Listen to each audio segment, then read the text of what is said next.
Welcome back, everyone, to the Stache Club Wrestling Podcast. Welcome, everyone. Happy Wednesday, little Wednesday release today. A lot of stuff happened, Jimmy. A lot of stuff going around. Some great, some disappointing. How are we? How are we feeling coming into episode 140-something? Was it 150? 150 would feel special if it's 150. Sorry, I demuted for there for a second. Say it again. Is it 150? Because 150 would feel very special if it's 150. Hold on, say it again. I'm going to mute you. If it's 150, let me know if it's 150 because that's a big deal. Just kidding. 146, I believe, is today. All right. So we're getting close. I would have sworn we were close to like 149. But yeah, we're getting close to 150. But feeling good, though. You know, a lot of stuff happening. A lot of stuff staying the same. I'm still the greatest double champion of all time, of any double champion. I'm not the only one saying it. Other people are saying it. Sportskeeda, Fadeaway Media, ClutchPoints.com. ClutchPoints. No, ClutchPoints. I'm trying to make a thing of like bad publications. ClutchPoints. ClutchPoints is great. ClutchPoints did not say it then. No. Like the guy Fade on Twitter, I guess, is always fake news or whatever. Sportskeeda, unreliable. Oh, I've been seeing him getting some heat. Yeah. But I'm not the only one saying it. Greatest double champ of all time. Let's talk some wrestling today, huh? So today is not the predictions episode. We have next week. It will be a lot of stuff coming up. Just as much stuff as we have to talk about. We have to talk about a lot of stuff that's coming up in the future. Right after SmackDown is Worlds Collide this week. That's a big Friday. Dom Mysterio going for the AAA title. Then after that, the following weekend, we have All Out at 3 p.m. in the afternoon. And then following that, it's going to be WrestlePalooza. Which, how do you feel about them bringing? We haven't really talked about WrestlePalooza too much in general. The name WrestlePalooza, right? And obviously, like, I think I saw your tweet when Brock was backstage and he was like, "See you at WrestlePalooza, bitch." And just like how funny it is of him saying WrestlePalooza. Listen, I love a nostalgia call. I love a call back. WrestlePalooza just sounds kind of, we have WrestleMania. And that's like, WrestleMania is a silly enough name already, but it's such a established historical thing. But WrestlePalooza, I don't know. I don't love it. I love that the sickos are doing mental gymnastics and they're saying like, oh, Tony Khan's a big ECW mark. WWE brought back the name just to troll Tony Khan. That's what people are saying. So some folks are saying that, which I'm like, dumb. I don't think WWE puts that much mind power to troll Tony Khan to book against him. Maybe. You would say, I was gonna say you would think so. But I do like the name. I think it is really goofy when someone as like as serious and as vicious as Brock Lesnar says it. WrestlePalooza, and it's definitely interesting too because like this is the show where look at how they've advertised the WrestlePalooza.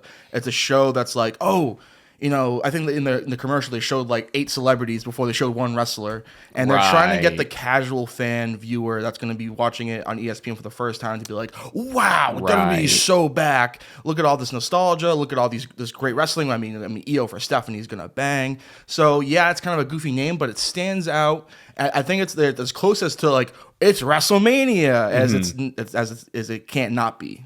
I've been seeing in terms of another big match, we're obviously going to talk way more in depth about the massive return of an AJ Lee. It's actually shocking that we haven't talked about. I mean, it's been obviously a week since the last pod, but like so much has happened. But I saw some stuff that was like the domino effect, and it's like, if Jack Perry never broke glass, then AJ Lee would never return to WWE. And I saw people even going a step farther back of like, if Finn Balor never did something in Bullet Club or something like that, then you know what I mean? That's incredible thinking. I actually had that same thought in the shower. I had a few shower thoughts this past weekend.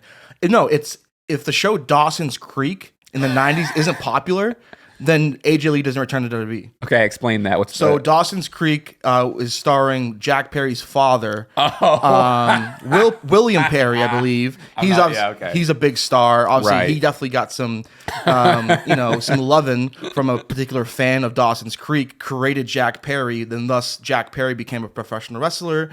Real Glass, da da da da. Yeah. boom. So the show Dawson's Creek being so popular is a direct result of Sure. AJ Lee returning to WWE. So thank you, Dawson's Creek. Thank you, Dawson's Creek. Yes. I don't want to wait. never watched it. You're a Dawson's Creek guy? I'm not a Dawson's it. Creek guy, but the theme song's iconic as hell. Okay. I don't want to wait for Oh. our lives to be older. And Oh. then more so Peter Griffin making fun of it on Family Guy, but Huh. I mean, that's just like a regular song, too. That's Yeah. Interesting. Yep. All right. Well, let's just, let's do some plugs first. Shout out Dawson's Creek. Shout out Godsmack. Oh yeah. Did you see I thought it was like gonna be go crazy than it did, but at the flea market this weekend I saw a Godsmack t-shirt. Who the hell is this? Yeah, lot of Godsmack shooters. And a little pie on our face. I guess they are a local band. They've had I didn't some know they're from Massachusetts. I didn't know that. Me Yeah, neither. yeah. You think because like you think of Massachusetts bands, Aerosmith, Sammy Adams. Stained. Stained's from Springfield, and like I tell people I'm from Springfield, they're like, "Oh, Stained," and I'm like, I guess so. Dropkick Murphys. Dropkick Murphys, and there's a lot of them. You don't hear Godsmack, You don't hear Godsmack. right? So that's on us. That's on us for not knowing. But hey, I think it's fine. I think it's but okay. plugs, right? Plugs.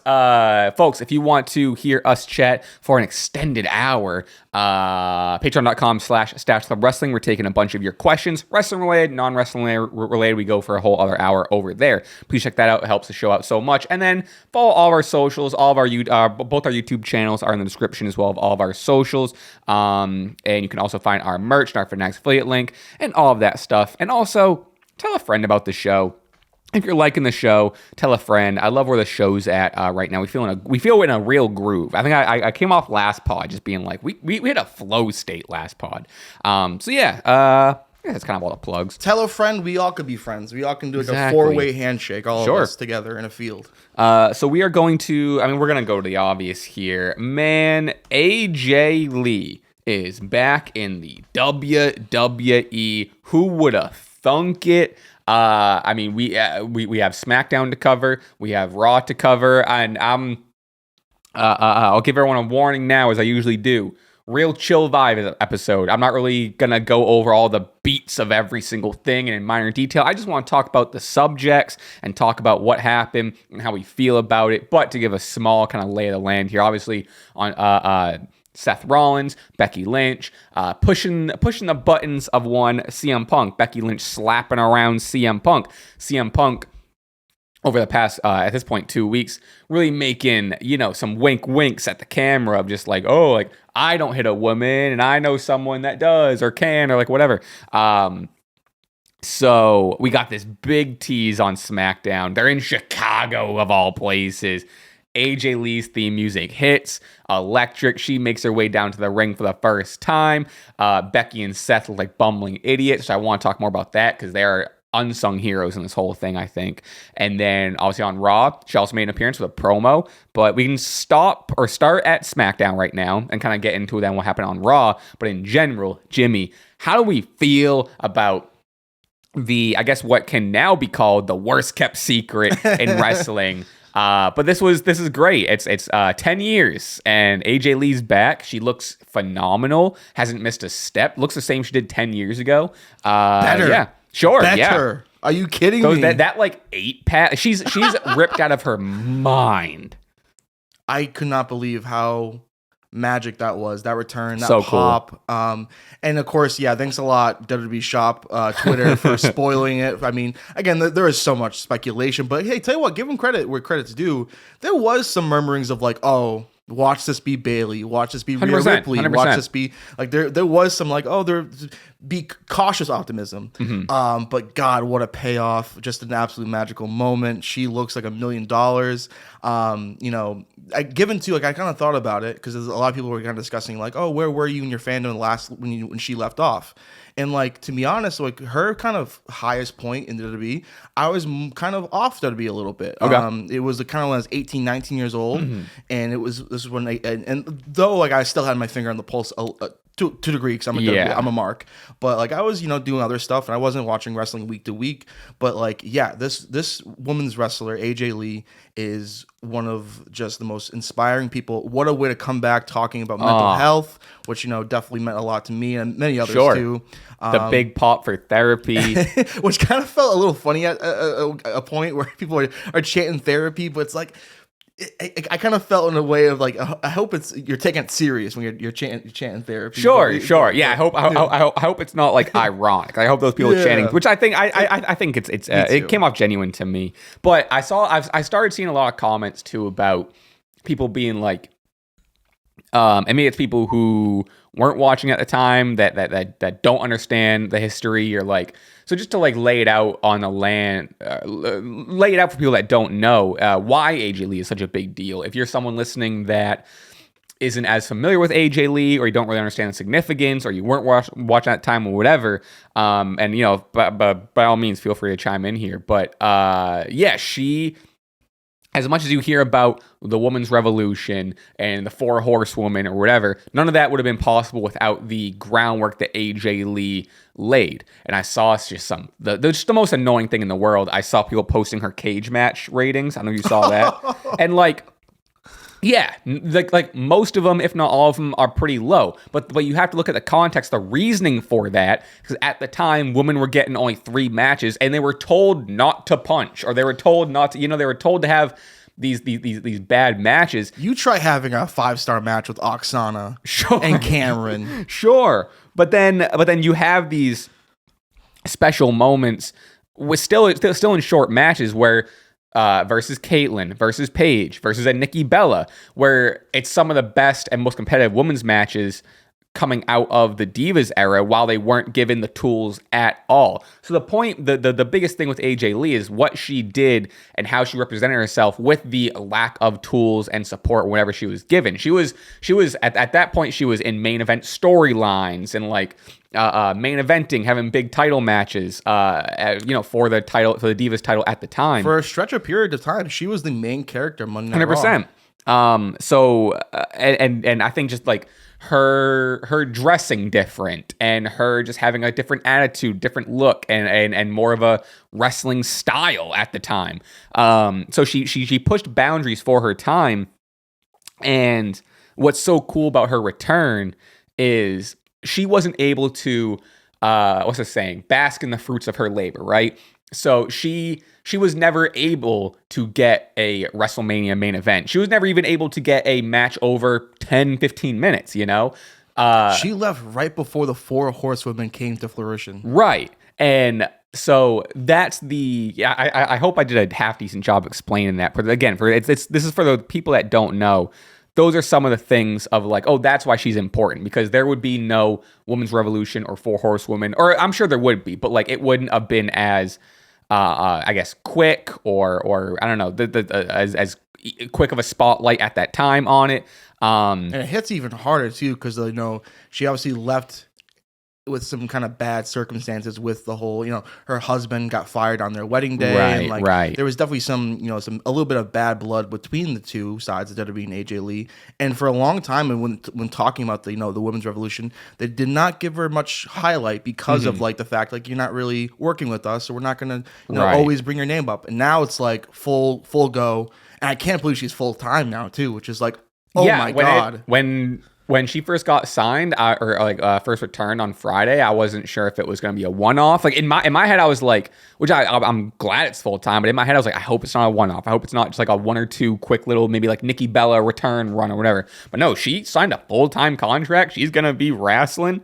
I think also one note that I really like, which is going to be like the story in the background for her whole run, is she's only held the Divas title 3 times. She's never held a women's world title that wasn't the Divas title, which is like, again, it goes back to like the fruits of your labor, when now she can fully dive into a lot of the things that she laid the groundwork for.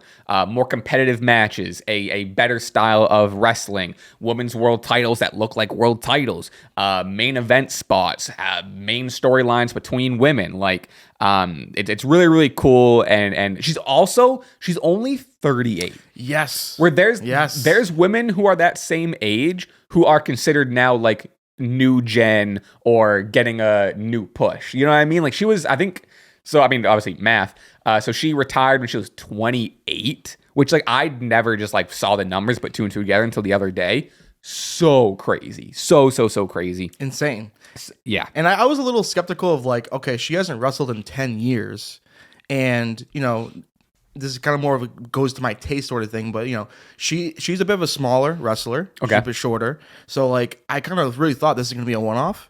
Mm-hmm. She's come back. She looks incredible. She looks like she's never missed had a carb since 2004. Like it's like she looks imposing. She looks like a wrestler, and I think she's gonna kick ass on this run. I'm so excited. What's next for AJ Lee? What are your top 3 must have matches for AJ Lee? Will Ospreay.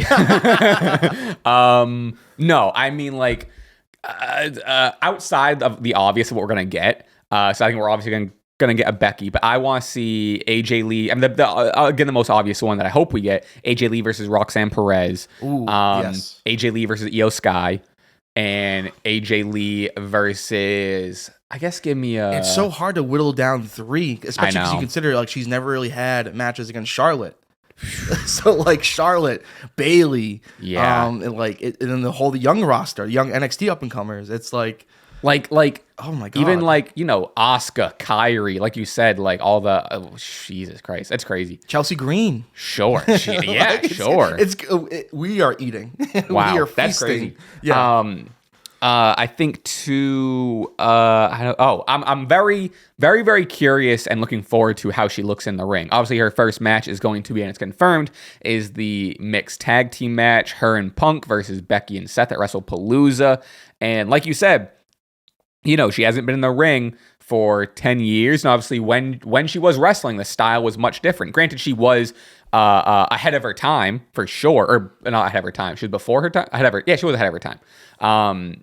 So I've seen videos of her like training. Like I think she was on different TV shows. She was like, on Heels, which is like a pro wrestling show. So she's like obviously probably bouncing around in a ring over the last 10 years. She's obviously wrestling Punk in her free time. So I saw a clip of her training with Punk, and like she looks fucking good. Yeah. So I'm really interested in to see how she looks compared to the 2025 landscape of wrestling.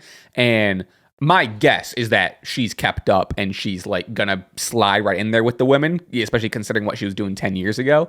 But yeah, it's like, imagine that pressure though. There's so much pressure on her where like you having your first match back, you haven't wrestled in front of an audience in 10 years. Like I can't, and everyone's gonna be like, you know, and similar to, I'm not saying that we're not guilty of this. Like we're gonna be looking at how she is in ring and be pretty critical about it and like whatever. And that's a lot of pressure. It's crazy. That's a lot of damn pressure. You know?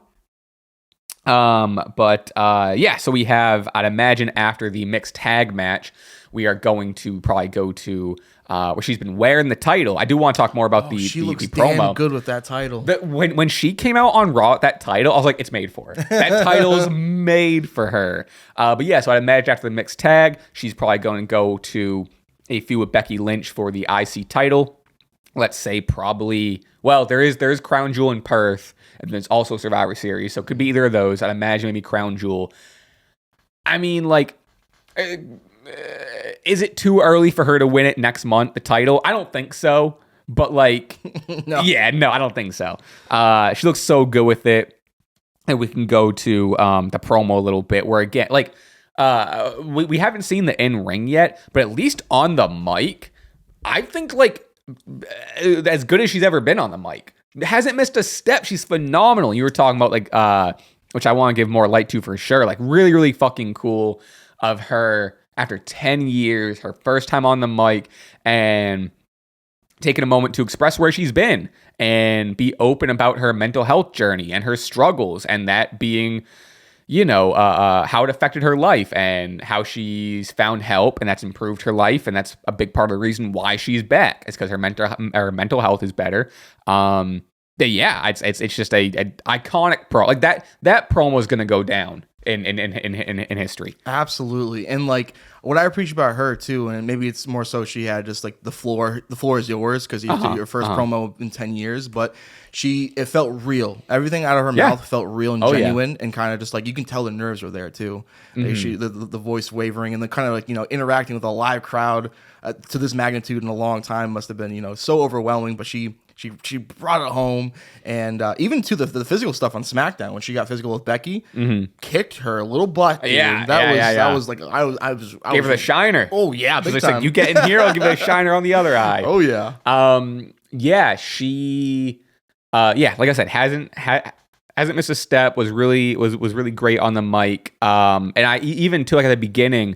And you were kind of alluding to it when the crowd was chanting like "You deserve it" or "Welcome back" and all this stuff, and you could tell her, even chanting AJ Lee and like her getting, I won't say choked up necessarily, but like pausing and taking it in, and maybe even getting a little choked up. You kind of see, and like again, I cannot imagine the emotions she was going through, and then also getting to share the ring and returning storyline with your husband, and just a really, really cool thing. And super relatable. Thank you, Jack Perry. Thank you, Jack Perry, indeed. And super relatable too, to be on a mental health journey and to have Monday Night Raw completely interrupt that mental health journey. Oh yeah, and she was like, what she said, she was like, I was on a mental health journey and everything was going great, and then I saw Becky Lynch smack around my husband on Monday Night Raw, and my mental health went down the toilet. So much so where I had to come back after 10 years and settle shit. This match is gonna be so fun. I also just love, like, so you look at, which I want to give a lot of light to as well on the other side of it, Becky and Seth. Becky gets unnecessary hate for some reason these days. She's a fantastic heel. I think it's a great heel run. I think people see heel stuff on TV and you're supposed to get annoyed by it. They get annoyed and they think it's go away heat. Where it's like, no, it's on purpose. You know what I mean? But them just there's a small detail of even during the promo on SmackDown, or the segment on SmackDown when she first came back, and Becky looking terrified and wanting to avoid her. Seth Rollins coming down and like tripping over the barricade, where it's like, that's the other side of wrestling, where that's the selling. That's making your opponent look good. And Becky and Seth, like, just phenomenal job at making AJ Lee specifically, but the team of AJ and Punk just look like $1,000,000 and look like a threat to be reckoned with, as they are. So I think they're owed a lot of credit as well of making this whole return and build up so good. And what a way to kind of, I mean, the Punk and Rollins rivalry has been kind of going on for a long time now, but what a shot of an arm from both these women, Becky and AJ, to then now make this kind of a dual rivalry where it's like, this is basically, if you were a fan back in the day of Macho Man and Miss Elizabeth, sure, this storyline rivalry is so for you. There's love, there's marriage, there's hatred, and like even like the Becky promo, her listing, kind of doing the classic local sports team heat. She left out she left out the Bears, which I caught immediately, and I'm like, oh, I know why, because Seth Rollins, you nasty Bears fan. Like, I thought that was really cool, and a really kind of like, if you know type like moment where I was like, that's really dope. I think a phenomenal shout. Becky and Seth have been such important figures to this roster and company for so long. I cannot wait for this match. I really can't. Yeah, it's gonna be really, really good. Okay, I mean, I think that's trying to make sure we left. I mean, obviously AJ Lee is the biggest news. Period. And seeing like, I saw, photos backstage of like Bayley taking pictures and Roxanne and AJ Lee getting a photo together. Like, it seems like a really, really cool thing, even just like past the fans, of just like, oh, like everyone's friend / like person they looked up to is back. She pulled out the, we'll talk a little, I guess, specifically about the promo, more so. And she was like, I'm your, if you're wondering who I am, which I really loved her kind of going to like, just in case you don't know who I am, she said, I'm your favorite wrestler's favorite wrestler. Ooh. Her even being like, if you were wondering why your older millennial parents were going so crazy. That was funny. And I oftentimes use this term not in the best light, but in this case, it's positive and even endearing, I guess you could say. She's like she's so millennial. She's so millennial. She's even talking about like, you know, she's like, me and Becky have something in common. She's like, we're both New York Times #1 bestsellers, and her like hitting the pose of the camera, or being like, I did it first, and just like different like millennial jokes and millennial like mannerisms that again, like oftentimes on the internet can be sound derogatory, and so like that's very millennial. But like I gotta be clear, like it was funny and endearing and different than how a lot of wrestlers talk. Like, she is the most, as much as they call Hangman Adam Page the anxious millennial cowboy, like AJ Lee is the millennial cowboy. It's a riot. It's awesome. She's real, and she's back in the Converse because she came out in the Vans. Controversial. Yeah, what's up with that? I don't know. Yeah. So she always used to wear Converse, a very famous one Converse, pulled up in the skate highs. I don't know. And then on Raw, came back in Converse, all's right in the world. You know, so. Do you think she switches up her attire? Because her classic attire is kind of like the little short, the little jean shorts. As she says, the jean shorts that were 2 sizes too small, right. She says. So I think she might retire those. I don't think she wants to wear those no more. And maybe like something more... something that she wore maybe on heels. Like I remember I seen a picture of her and she looked, you know, jacked as hell. Mm-hmm. She had the kind of this like pink kind of I don't want to say unitard, but like, you know, a lot different than her, you know, iconic WWE ring gear. I wonder if she switches up because like even like, you know, I feel like kind of compare her to John Cena. Like John Cena being 50 years old and wearing, you know, jorts kind of feels silly now. It's kind of a part of the reason maybe he wants to move on and retire. But like I wonder if she comes back and switches up because like when Punk came back, you know, to AEW, he had the long boys. He kind of took him a while to get comfortable in what he wanted to wear. Yeah, I think I don't know. I mean, the way she dresses when she has like a promo isn't even that different than the way she dresses when she wrestles.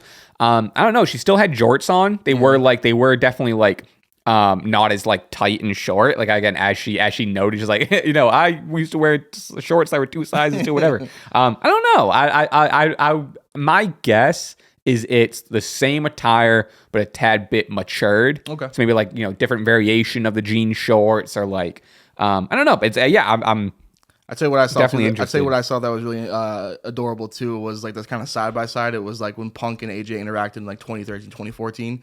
AJ was really obsessed with Punk and had his gear on. Right. And then now you see CM Punk anywhere now has that really dope AJ Lee cutoff shirt. Yep, like, him coming out like during the promo to like with like in the same shirt. Also great shirt. It's a fantastic shirt. Yeah. I thought about it. Yeah. Yeah, and I guess that's that. I guess, you know, we could this is the show's like half over. But yeah, all right. Well, we'll move on from AJ Lee, but I am stoked to see what comes of this. Something that is a little closer related to us specifically, John Cena's retirement tour. His Boston retirement date specifically, not gonna be his last date. Again, this might be a little specific to us, but not necessarily. Because I saw a lot of people like out there being like, "Oh, I'm pretty disappointed in general in terms of just like understanding what the story is." But John Cena will not retire in Boston. His last match or his last appearance in Boston will be whatever it is, November, whatever. And then it looks like they're going to presumably Washington D.C. I guess they won the bidding war or whatever, and that's where his last match is going to be. But point being, it's not in Boston, which I think is a real fumble. IMO. I'm devastated. Yeah. I cannot believe this. And like, you know, my instant gut reaction is to kind of point the finger at John Cena himself and be like, John, this is your retirement tour. If this was really a decision that, you know, I'm assuming it was just a higher bid.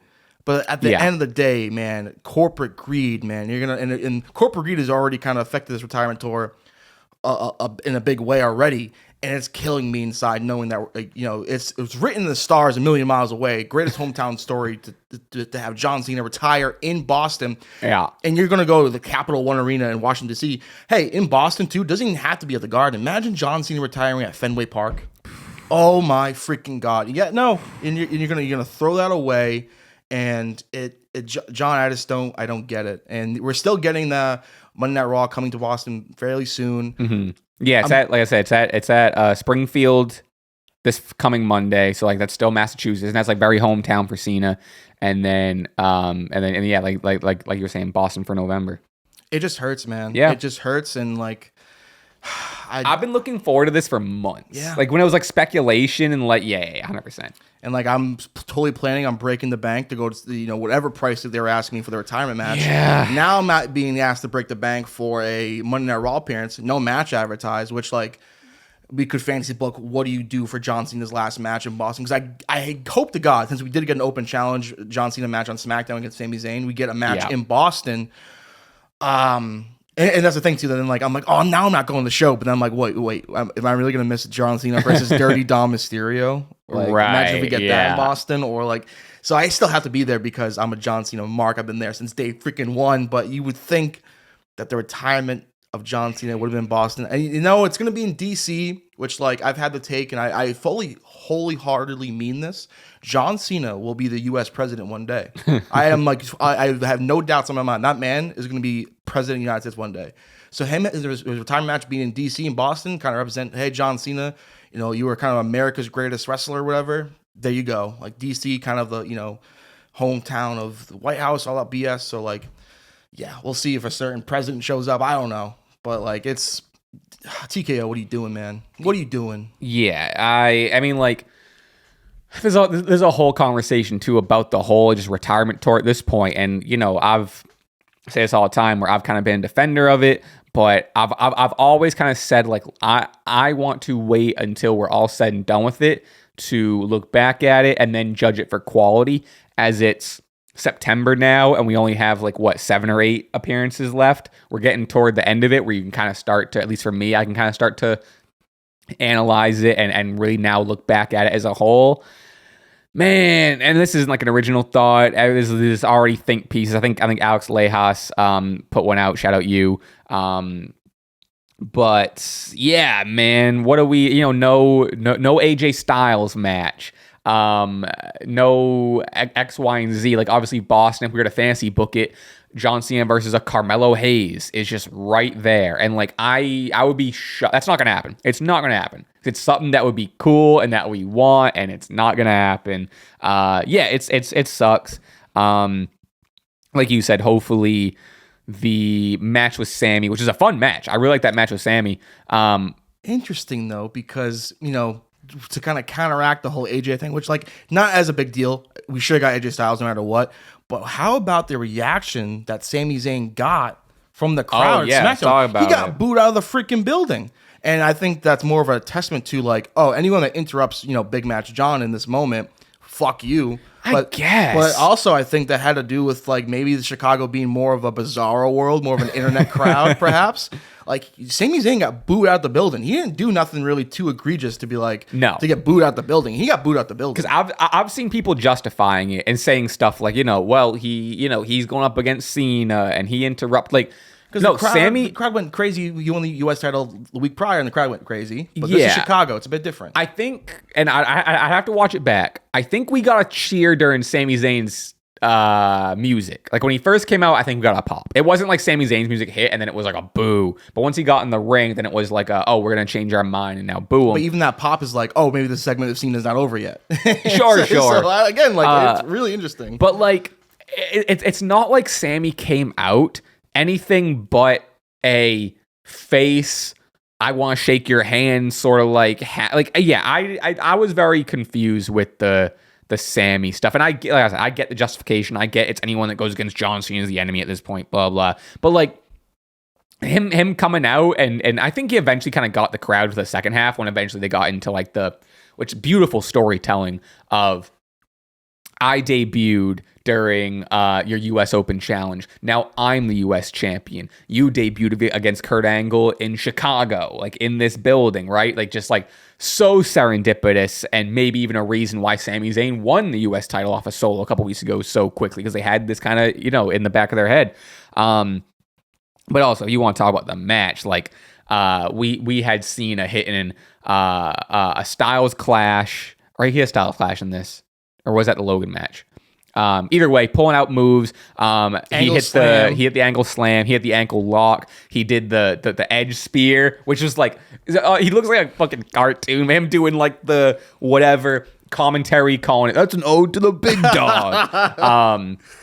Him doing which I'm clocking. He did a clothesline. I'm clocking that as clothesline from hell. JBL. You think so? I mean, yeah. I'm just kind of I just want, you know what I mean, and maybe not. I like to think so. GTS was a massive one. Obviously doing that in Chicago, that was huge. Attempted the RKO. I loved this. The crowd was chanting RKO. They clearly were not planning on doing the RKO because he already faced Orton. And then you heard Cena scream it.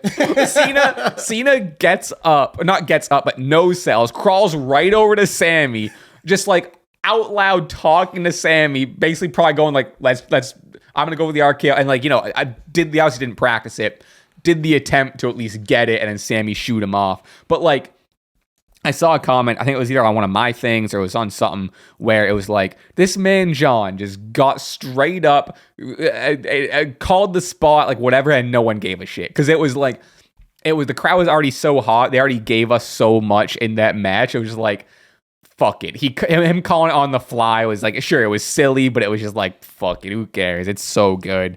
Yeah, I like this match a lot. This would have been my match of the week, and maybe we'll do match of the week and wrestle of the week at the end of the show. Sure, I definitely did forget about that. But what killed me with this is the amount of picture-in-picture during SmackDown.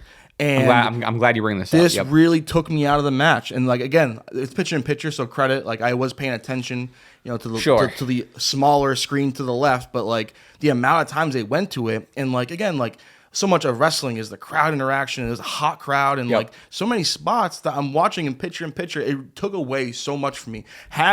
Do a big advertisement. Do picture in picture when Brock comes back, for God's sake. But like, yeah, that really took me out of it a bit, and cost this match Jimmy from the Q's match of the week. So we'll stay tuned for the end of the show for our match of the week and rest of the week. But yeah, similar. I'm glad you brought that up because I have a very similar sentiment where I was on stream watching this, and my instant takeaway is like, I really like this match. I thought it was so fun. There was so much storytelling, and what would you say? There's at minimum 2. There's probably 3 commercials, right? There's 3. So, and that obviously hurts it. My takeaway was like, I hope this match still gets talked about or remembered at the end of the year. You know, we're going to do the Stache Awards, and we're going to talk about, you know, there's going to be voting. We're going to talk about match of the year and segment of the year and whatever. And them going to a 3-minute commercial 3 times takes away from the quality of the match. And like, I think not that I think this match is a match of the year contender necessarily, but it's in the conversation to be had of TV matches, TV match of the year. Even just it deserves a mention in terms of, I think, the match of the year, just for how cool of a moment it was, like how impromptu it was, an open challenge for the story. So, but I don't think this match is going to be talked about, maybe just coming from me or from other people, because of the interruptions. And like, this match would have been, like you were saying, it lost points with you. It would have been 10 times better if we just, sure, 1 commercial, fine, whatever. Beggars can't be choosers. But yeah, this is going to, this could have been a highlight match of the year, whether it's a match of the year quality or not, but at least a highlight of the year. And it's not going to be talked about because they cut to commercial 7 times and you missed more than half the match. And it's the same goddamn Pizza Hut commercial. And I swear to God, and the pizzas don't even look good. So like, I'm focused. Pizza Hut's trash. It's garbage. And sorry. Go ahead. Continue. I wanted to just rank pizza chains. Oh, I'm down for that. Go.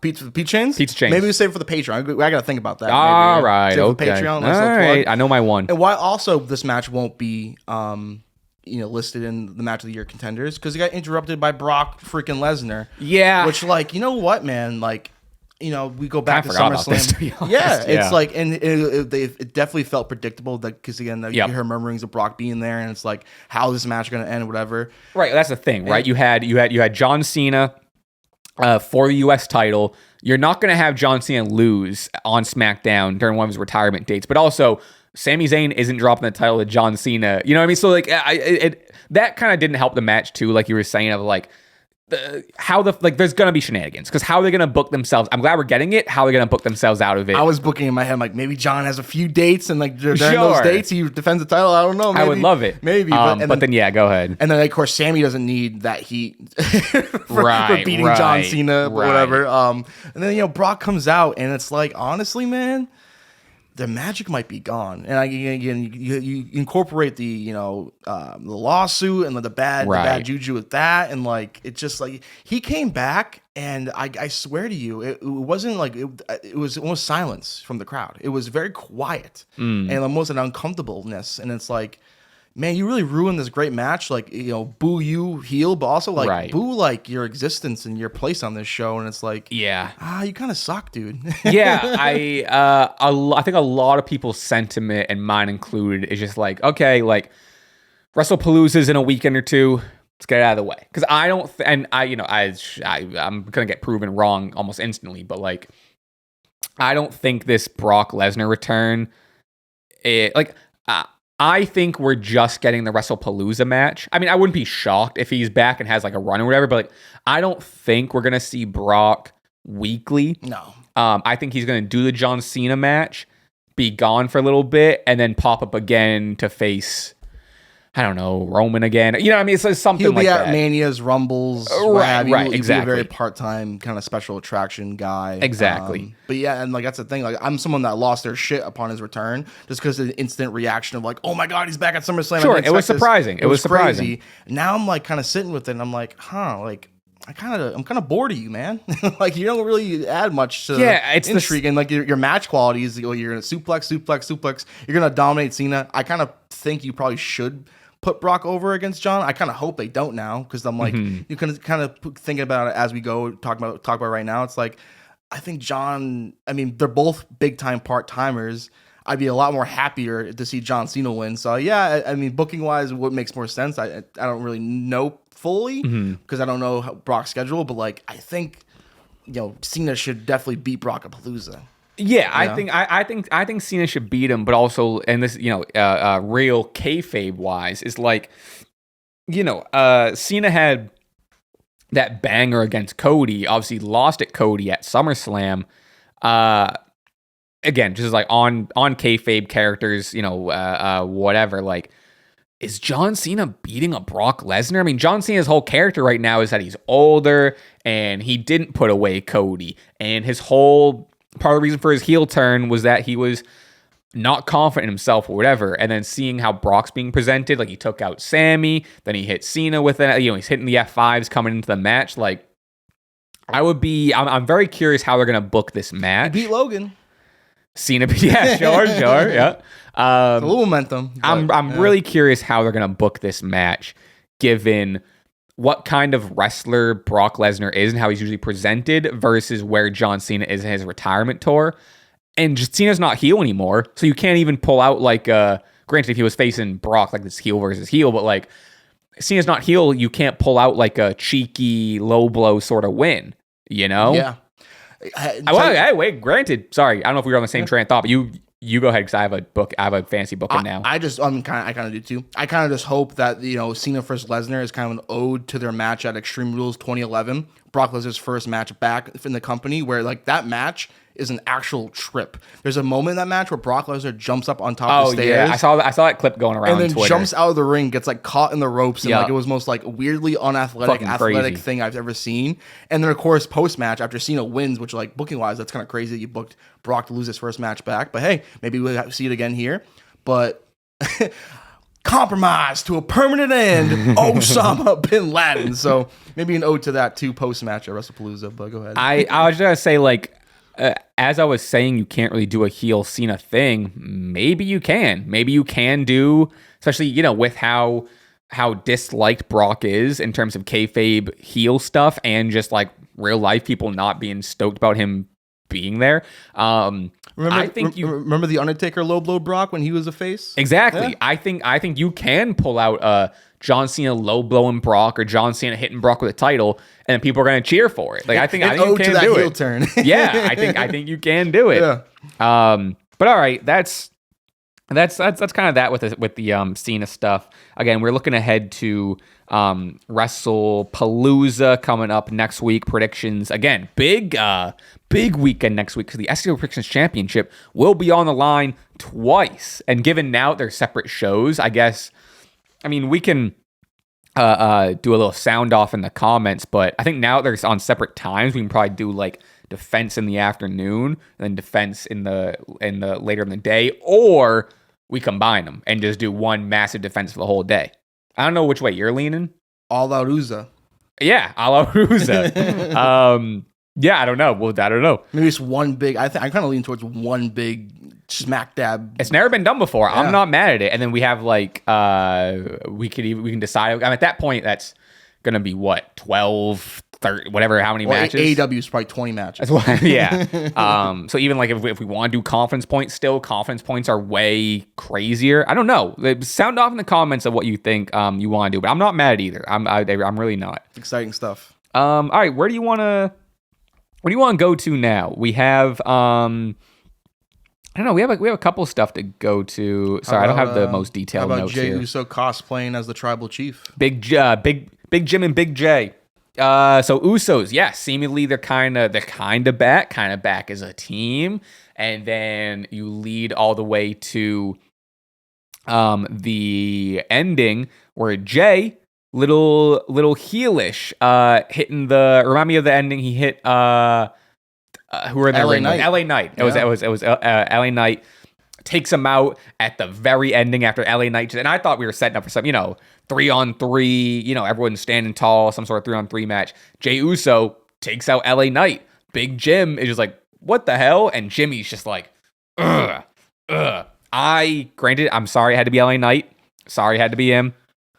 But I really like this tweak of Jey Uso's character where I think you were spot on, where he's cosplaying the tribal chief. Even backstage, they had a moment of Jimmy being like, you sound a lot like the tribal chief right now. He said, I don't know if you can pull it, but what was the line backstage Jay said that was verbatim what Roman used to say? I forget what he said. Ooh. He said something about like the family, like he puts his family first or something like that, or himself. It was something like that. He said something that Roman Reigns like always used to say. But which, like, again, maybe sparked that Jay is slowly becoming the tribal chief. And now Jimmy might be kind of in Jay's shoes that he was back in the day. I'm curious, once we get Roman back in the mix, how is Roman going to feel about, Jay maybe kind of having this new attitude?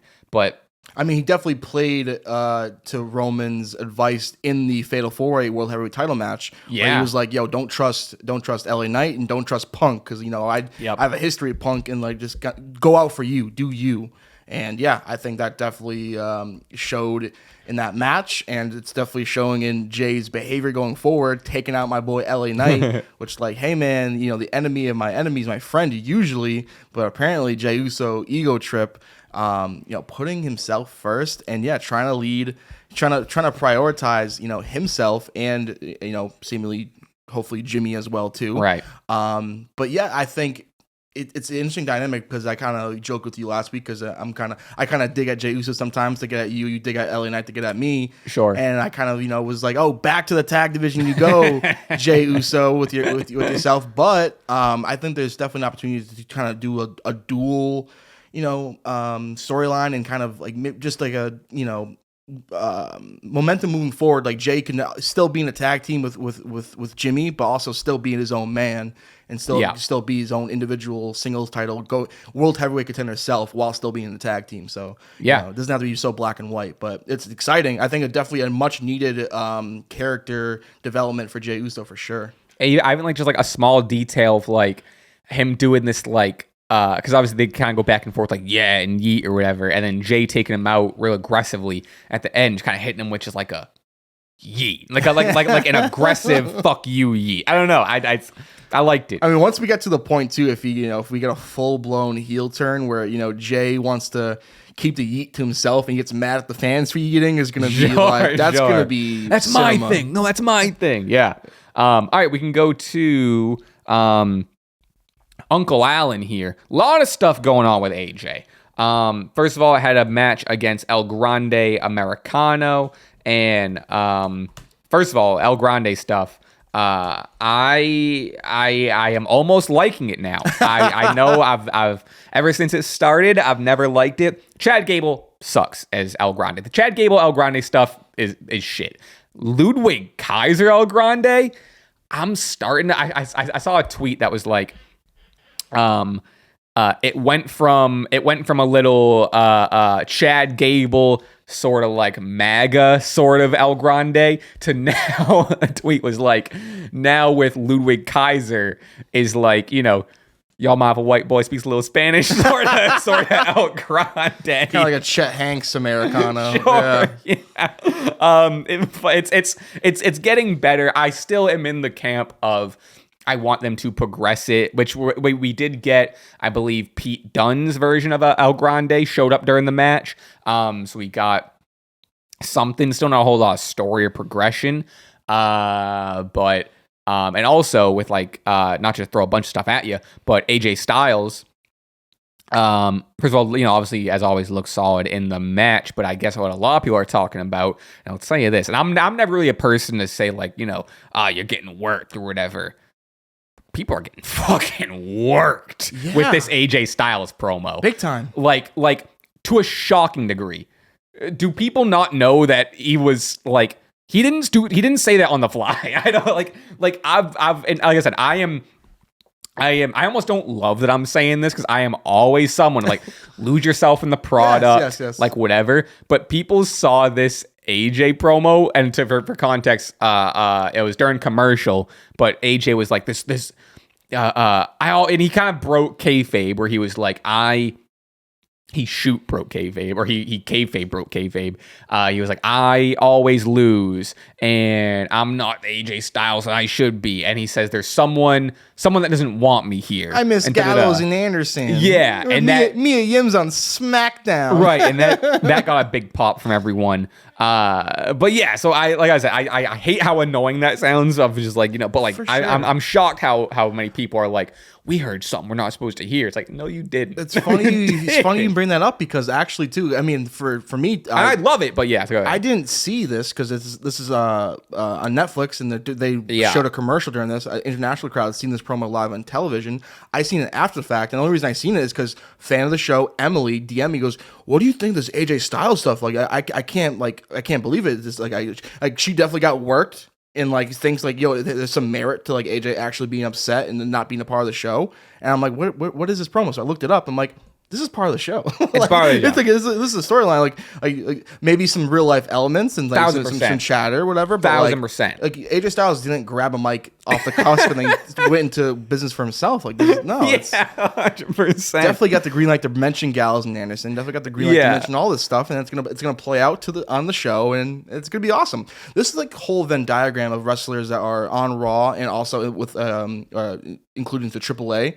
Is awesome. I really, and it gives me intrigue, and like I have put the effort in to check out Triple Mania and check out these AAA shows. I can't wait for Worlds Collide, and like it's El Grande is a huge part of that. The whole character, Chad and Ludwig, and he's actually way over in AAA too, which I think is fascinating. Mm-hmm. So yeah, I'm a fan of all this stuff, and definitely intrigued where AJ goes from here. Whether like we get Gallows and Anderson back, what are they doing right now? Genuinely no clue. I have no idea. Every 3 years they come back and like they get a paycheck and they go fuck off somewhere. It's rewatched the other day. I rewatched Adam Cole and Bryan Danielson debut in AEW, and I fucking forgot that Gallows and Anderson were there. Yeah, they were doing like the whole Bullet Club thing or like whatever. Yeah. I don't know. It's very, very, very funny. All right, a few more things here. Let's go to some Io, Stephanie, sort of Asuka stuff. I'm gonna take down the time here. Not as which I'm not saying this negatively, but not every single week can be more and more progression. However, Adam Pearce, and I do want to talk a little bit about NXT a tiny bit, but Adam Pearce told Io early in the show, like, hey, we're gonna have a contract signing for your match at WrestlePalooza for the world title against Stephanie Vaquer. Stephanie Vaquer is not here. I forget he was saying, like, alluded to she's not cleared or whatever. But The match is still going to happen, but you're not cleared. And then Nikki Bella, who I guess is Io Sky's like best friend now. Lingerer. And so like she showed up, and then Asuka comes back into frame of just like, you know, she's at this point, she is fully just like, don't talk to Io. Don't talk to Io. Io's not your friend. Rhea also entered the picture. You know, we got same stuff. And then Asuka, that led to Asuka, or is going to lead to Asuka Rhea didn't fight on Raw, did they? I think it's going to lead to Asuka Rhea. And then we got again, they're really playing into it, which I'm glad they're playing into it, of Kyrie, poor Kyrie, being stuck in the middle, looking so worried, just wants everyone to get along. And then the Kyrie shout from off camera. The meme of it is great. Kyrie's facial expressions are just this comedy gold. I think Asuka might need to write a check to one Roderick Strong. Very similar to Adam. Oh, sure. Yeah. Nah, I'm just joking. I'm grasping at straws. I did have that thought, but I'm like, nah, it's like, that'd be a good tribalistic tweet, I think. But so we got, what we did get was Asuka versus Nikki Bella, which I'll tell you this, we kind of just talk about all this in a grouping. People dog on Nikki Bella. Granted, like, you know, takes two a tango. Also, it takes the other side of the ring to like bring you up or whatever. This is probably Nikki Bella's is Nikki Bella's best match since she's been back. She looked very solid here. Asuka made her look like $1 million. Like this was very solid. I enjoyed this match. But yeah, and overall, I'm very interested to see how this. It's my favorite part of Raw every single week at this point. I think once Kyrie explodes, like that's gonna be like, you know what, that moment where we get that moment. Maybe I'll take my hand at grasping at straws, but when Maxine Dupree or Otis finally stood up to Chad Gable and we got that big pop. Like once like Kairi Sane finally stands up for herself, the place is gonna erupt. But yeah, I love what's going on here. Hope that everything's all good with Stephanie. That was I don't know what was, and then she was on NXT. On NXT, which granted I didn't see the full segment, but I don't think she got physical, but she did make an appearance, so she's at least around. I tell you what though, there is no one on earth that's more shoot mad about AJ Lee's return than Nikki Bella. Let me tell you that right now. Stealing all the thunder. Oh, the return, you mean? I mean, like, again, like, who cares about Nikki Bella now when AJ Lee's back? Definitely a little overshadowed for sure. Super Farrah Fawcetted. Are you kidding me? It's a really big deal. And honestly, I think it'd be really compelling if they were to, because they feuded back in the day, I'm pretty sure, Nikki and AJ Lee. Yeah, 100%. How about a heel Nikki Bella versus AJ Lee? I think that would do. I would love for them to run it back. Yeah, fantastic. I think. Not fantastic, but definitely what they should do, in my opinion, if Nikki Bella is going to be still lingering around here. So, real Nikki lingerer, huh? I mean, I'm more so just like, I really thought it was a one-off. I'm so surprised she's back. I welcome it. She's a big star. I'm enjoying her presence. Yeah. I had something in mind. We're gonna go to something. This is a bigger conversation I've had, but in terms of Stephanie Vaquer, which debuted on the main roster, she was the hottest thing in wrestling, or the hottest thing in WWE. She was so over, like she was destined for the world title soon.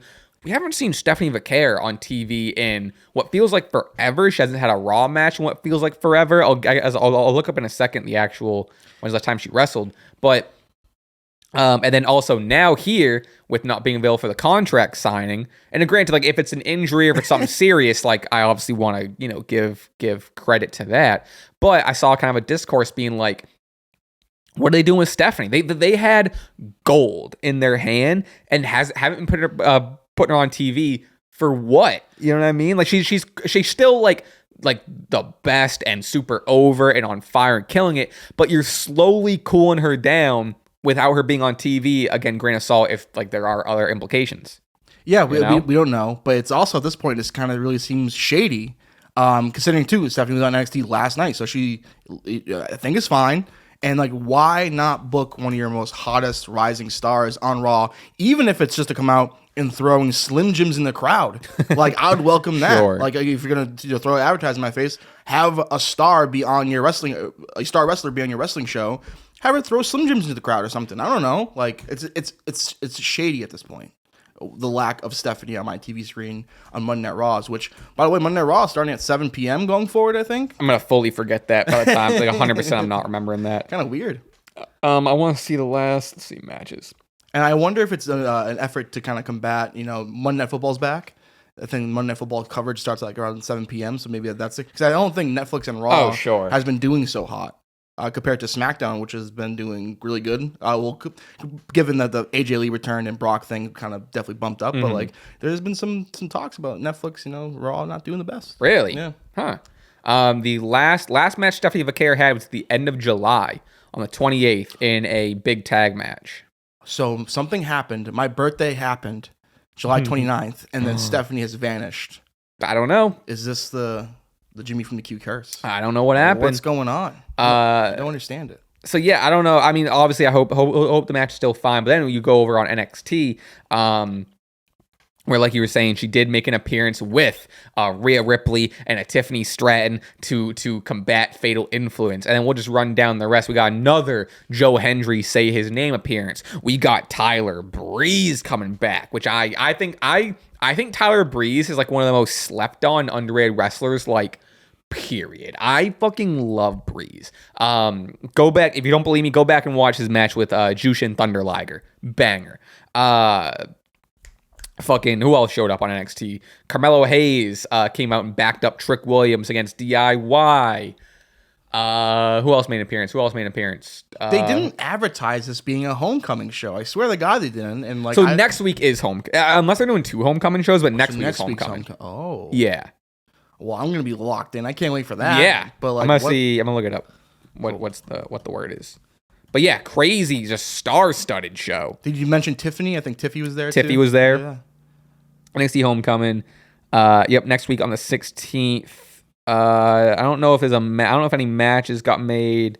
I'm gonna do some research, but hopefully Triple H can take a break from being on Kill Tony, and you can go to NXT and learn how to book from old Sean. maybe get some booking advice from Sean, because Sean's been killing it on NXT lately. Yeah, I saw that. We were talking about it off camera, but like very funny of him being he was on the Ariel Helwani show, I think he was. Yeah. Is that where he was? I think so. And Triple H did not know that, or no, was it her? I don't think it was Helwani. He was on some show, and he didn't know that the contract signing between Stephanie and Io didn't happen, which is like, what's going on? Yeah, so I imagine next week we're doing the 3-on-3 with Fatal Influence versus Rhea, Tiffany, Stephanie, which is just like fucking crazy. We will be there no matter what. Probably next week also DIY versus Trick Williams, Carmelo Hayes, I would imagine. Yeah, a lot of stuff going on. NXT's back. NXT's back. There was one other thing I had that I want to talk about. Is Damian Priest a flop? I don't want to touch that with a 10-foot pole. No, Rusev versus Penta. Yeah, that was a delightful addition to Monday Night Raw. Really fun. I think I saw your tweet as well of just like, I didn't know who was going to win this. I wish, and granted, like, I get it. People can lose, and like, I'm fully in the camp. Like, one loss doesn't harm someone, but similar to Stephanie Vaquer, what are we doing with Penta? Like, he was the MVP for like 3 or 4 months, and then stopped, cooled down on him. The way he was being booked, I was like, this guy's gonna get a world title tomorrow, and now he's in the mid card, and he's like floating. Yeah, it's weird. I don't like it. And then losing to Rusev, which, like, I get it. Rusev's Rusev. He's coming off the Donnybrook win against Sheamus. He beat Penta. Like, he's being built up as he should be. I just, it's unfortunate. It's with Penta, and then fucking the New Day kind of cost him the match. He's been feuding with the New Day kind of for like what feels like forever. Or is this leading to like Rey Fenix eventually coming out and helping them, reforming the Lucha Bros? I don't know what's going on. I'm very disappointed about the projection or the trajectory right now with Penta. And as much as I love the New Day, like let's get Penta doesn't need to be feuding with what do they call himself? What's Big E or Grayson Waller call himself? Big G. Big G, yeah. Along with Morning Woods. Morning Woods is great. Shout out Con Man. That was so funny. But yeah, I don't know. I don't know what your thoughts are on that. Well, I but- mean, seemingly he is outnumbered. I haven't really been keeping up with. I feel like Phoenix hasn't been on SmackDown in a bit. I haven't seen him in a while. So I haven't Sonny seen tells Andrade me either. there's a certain brother that needs to come and help. His brother who's floundering on Monday Night Right. Raw, and even up the odds against the New Day. What a great match that will be! The New Day versus hopefully Lucha Brothers. Fuck yeah. And I think I think the Lucha Brothers make so much sense for either tag division. And to elevate either tag belts and have a long run. It's a bit disappointing because we never got the Penta IC title run, or like we've mentioned a few times where while he was on a run of being the MVP of Raw, I would support a Penta World title run. 100%. Now it's I think tag division's kind of what we're gonna be, what we're gonna get, at least right now. Not to say that Penta afterwards can't go for the world title or IC title, but. It's definitely interesting. Happy to see my boy Rusev win though. Sure. Building him up seemingly for an IC title shot. Don't like Dirty Dom's chances in that if we get a Dirty Dom Rusev match, but Count your days, Rusev. count your days, Dom. No, sir. Count your days, Rusev. You heard me right. Running through the buzzsaw of Dirty Dom. Okay, yeah, we'll see. I'm definitely looking forward to that, but. Will we see Dom win the AAA Mega Championship? That's another question. 1,000%. There's no doubt in my mind. So I did want to go to, before we close the show, which we're getting to the end here, I want to run through what we're looking at WrestlePalooza, we're looking at Worlds Collide. But, so yeah, we have main event of Worlds Collide this Friday after SmackDown, which I don't think I'm going to be able to. I was planning on doing a double stream, and then I got reminded of a plan or a prior engagement that I'm not going to be available for. But I was going to do the double stream, the back-to-back. But I'll definitely watch this back the morning following, the next day. But Vikingo, the AAA champion versus Dominic Mysterio. Now, I haven't been keeping up with too much AAA stuff, but it seems like people are pretty over Vikingo, or AAA fans are over Vikingo, and it's just Dom seems like the guy right now. I think as much as we've been teasing the two-strap Dom, yeah, I think Dom's winning the AAA Mega Championship 1,000%. It's a fascinating kind of viewing it as a casual AAA fan and learning the ins and outs of I guess Vikingo is the John Cena of the early run John Cena, where I guess kind of the smarter fans don't like him because I've even heard he's big the dog guy. Roman Reigns. Sure, yeah. Same thing, kind of just oh yeah, he's a really good wrestler or whatever, and he's the guy being pushed, but he's being pushed down our throats. We don't want that. We want our degeneracy. Yeah. We want something different. But other stuff that's happening. It looks like a banger of a show. But we have, and excuse me, I'm going to mispronounce a lot of these names. But we have. Oh, I didn't know it's for the titles. For the AAA World Tag Team Championships, we have Pagano and Psycho Clown versus the New Day for the titles. Wow, that's fun. Then we have, not even going to try for this pronunciation, but it looks like some sort of AAA Women's Championship. This is a number one contenders match. Natalia versus Fabi Apache. Then we have the Judgment Day of Finn Balor, Roxanne Perez taking on Lola Vice and Mr. Iguana in a mixed tag match. That's fucking sick. Then we have Dr. Wagner Jr., the AAA Latin American champion, versus Dragon Lee versus Ethan Page versus JD McDonough for said title. And then we have a Lucha Showcase 8-man tag match with La Parca, Sagarada, Hamburguesa, and Octagon Jr. versus Latino World Order of Cruz del Toro and Joaquin Wild with Lince Dorado and Mini Abismo. You say Latina? I say Latino? Latino World Order. Latino World Order. I can get behind Sign Latino me up. Latino World Order. That's so funny. I would instantly buy that shirt. No question. That's a good card, though. I'm excited for that. It looks sick. Yeah. And then just to close out the show, to hop over at what we're looking at, WrestlePalooza. I was definitely not the full card booked out yet, but we have, hopefully, we're getting Io and Steph for the vacated Women's World title. Then we have John Cena versus Brock Lesnar in a singles match. Then we have the Usos versus the Vision, or the Bronze, as we'll put it. And then we have CM Punk and AJ Lee versus Seth Rollins and Becky Lynch. stacked WrestlePalooza card. Stacked. And note, shout out LA Knight for swinging for the fences, trying to bait LeBron James into doing an interaction with him. Any Braun. Any Braun. You know what he was doing there. Mm-hmm. I don't think LeBron's going to take the bait, but at this point, LA Knight, you lost LeBron 3 in Raw. You got to do something. Maybe a LeBron interaction could save this man's career. We'll see. LeBron, please interact with LA Knight. Take up LA Knight in this challenge and challenge LA Knight. Or maybe align with the Vision. Maybe LeBron in the Vision. I don't know. I'll ask you. I was asked this question somewhere. I'll ask you this question. That's where we'll leave it and we'll head over to the Patreon. At this point, do you see Los Angeles Knight winning a world title? You can give me a. Well, I know your heart answer. Yeah. But yeah. Damn. I mean, asking me this question right after a Bronson Reed Monday Night Raw loss is tough. Given there's 2 world titles. Okay. No, I don't think we do. I kind of started to relate it, and I think you had a great point where it was when we were talking about. I forget what this is like predictions a while ago, but you were talking about Sami Zayn.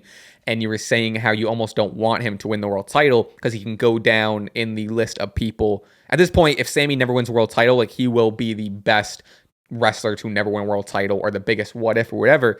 So now I'm almost thinking, I guess I'm curious on your thoughts. Could LA Knight be in that slot to an even more degree of like, damn, they never gave that guy the world title, you know? Yeah, no, I think it's totally different with Sami Zayn because Sami Zayn is such a more accomplished in-ring wrestler than LA Knight. And I think LA Knight is totally opposite of Sami Zayn, where he definitely needs a world title for vindication. Sure. He's more of like a guy that is, I think, deserving a world title because of his hype and his promo and his look and his just the general feeling of like a bygone era of the Attitude Era, where I'm and he's had such momentum at times. Where my take with Sami Zayn was like, given his whole body of work. This man, biggest underdog, and like it goes to the underdog story, and then I think with the names that are on that list, Roddy Piper, Mr. Perfect, Scott Hall, I think you can make a general case that, and it's impressive to say this, Sami Zayn's at the top of that list. LA Knight, not even stiff in the top 10 of that list. Got it. So no, LA Knight needs the world title, but as a huge supporter, I don't think it's happening, and it's jarring to me. It really is. Maybe this upcoming feud with Jey Uso can maybe change their minds, because it's like a running clock of like, LA Knight, we're back. Sure, 100%. It's so over. Wait a second, we're back. Yeah, 100%. It's a rounding clock, and it sucks. We're rounding out the episode. Should we do Wrestler of the Week and Match of the Week? Sure. Yeah. I totally forgot we were doing this, even though it was my idea. But I would love for you to go first. Okay. My match of the week is, again, it probably would have been Sammy versus John. But the Brock interruption and the pitcher killed me. My match of the week goes to Raquel Rodriguez and Lyra Valkyria. Put on a very good match. Yeah, we didn't really talk about that. That was a great match. Very good match. And then I'll tell you this. I'm sorry, not to interrupt you, but people got to start giving Raquel Rodriguez credit. Now, every time I see a good Raquel match, all the comments are just like, thank God for Kevin Nash. Yeah, relax. Thank God. Like every single, it's like, sure. Did she listen to advice? Like, sure. I'm sure she did. But can we stop? You can, at the beginning, it was nice to hear like, oh, cool. She's working, big and she's, listening to Kevin Nash. But like, every single time she's a good match, you can't give all the credit to Kevin Nash. I would like to stop doing that. A comment made like now 3 months ago, and sure, it's like, whatever. Hey, thank actually, God she started wrestling. Inverse. Actually, I think Kevin Nash should be your valet. That'd be so sick. That'd be so awesome. Sick. But yeah, I think shout out to her. She won the match. Nice. Tihana bomb. I think I'm pronouncing that correctly. Okay. Very solid power bomb. And yeah, that was my match of the week. Lyra also phenomenal in-ring worker too. Love her being on the show. And then my wrestler of the week. And hey, someone's got to stand up for him. And he had a very good promo. He kind of worked against the crowd. You have to get the crowd back. My wrestler of the week goes to Sami Zayn. Nice. The newly crowned United States Championship. That match on SmackDown against John Cena was really good. But credit to Sami Zayn. He had that really good match too. Takes two to tango. And I think the promo against John and kind of dealing with that crowd, give my hat off to Sami Zayn. Sami Zayn, my wrestler of the week. Wow. I love that. I wish I was a little more prepared. I'm going to come prepared next week. But give me my match of the week. I'm just kind of remind myself what happened on Dynamite. Give me my match of the week to be, because hand up, I didn't watch Dynamite, so there very well could have been a scenario where I watched Dynamite. Yeah, this is fully just like what you watched, and like some, like I said, like sometimes you miss a show or you miss sometimes I'm editing during Dynamite or I miss an NXT. Like 100%. I think I am gonna go with Cena, Sammy, mainly. I should have kept better track. Ooh, you know what? No. Hold on. What was that? Someone's weed chopping. whacking. Yeah, Jesus. All right, I'm just for the sake of it, I'm gonna give it to Sami Cena. My wrestler of the week is gonna be AJ Lee. Let's go. for that the big return. Obviously didn't wrestle in ring, but I think for the sake of everything that happened, I gotta give it to her. I promise now that it's in my head. So now when I'm watching wrestling, I will now be mindful of like wrestlers match of the weeks. I did totally forgot we were doing that, but I like that we're doing it. I like that you're remembering. And how about you at home? What is your wrestler of the week? What is your match of the week? And if you watched this far, thank you so much. Yeah. Let us know in the comments what your wrestler of the week, who your wrestler of the week is, you know what my real answer though is, and this isn't in terms of this week's show, but it's something that happened on my Patreon where I'm doing a bunch of match watch-alongs. I watched I'm gonna pronounce their name wrong, Minami Toyota. Oh. Ooh. 1995 AJW Japanese wrestling. I've only seen one match. I want to dive in, but like people call her the greatest women's wrestler of all time. She had a banger of a match. I'm fully hooked. There'd be no Io Sky without a Minami Toyota.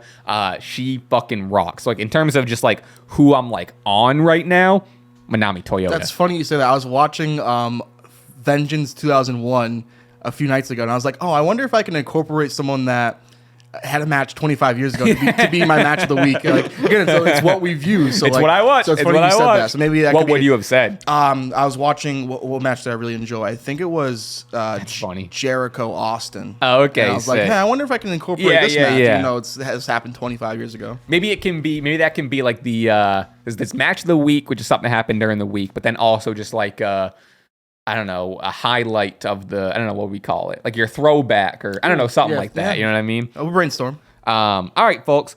If you want to hear us, we're chatting for a whole other hour. We are going over your questions over on patreon.com/Stache Club Wrestling. And then as Jimmy made me tease, we're going to go over at the top of the show. We're talking our top 5 pizza. I feel pretty strongly about this because they're all trash. They're all garbage, in my opinion, but you got to rank them.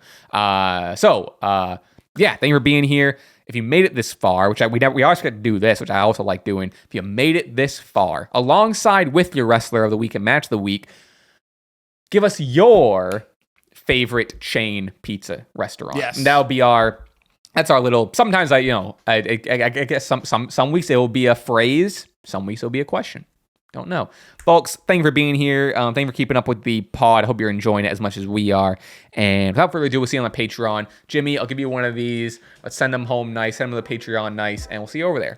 Boom. I guess this might count. Blaze Pizza. I think Blaze Pizza. I hate Blaze Pizza. It's okay. Before I even say anything, he's like, and don't be one of these people that doesn't follow through and doesn't text me. I hate that. And I'm just like, what are we doing? Well, I remember I was at a housewarming party and I said that take one time, like that Chance Rapper album's terrible. And someone was like, I respect your music taste after that. And like, I remember I felt so fucking like 1,000 cases of your favorite Prime or 1,000 cases of your favorite flavor of Monster. Question for Jimmy. Would you rather have front row tickets for the next 10 WrestleManias or nosebleed seats for one Cowboys Super Bowl win?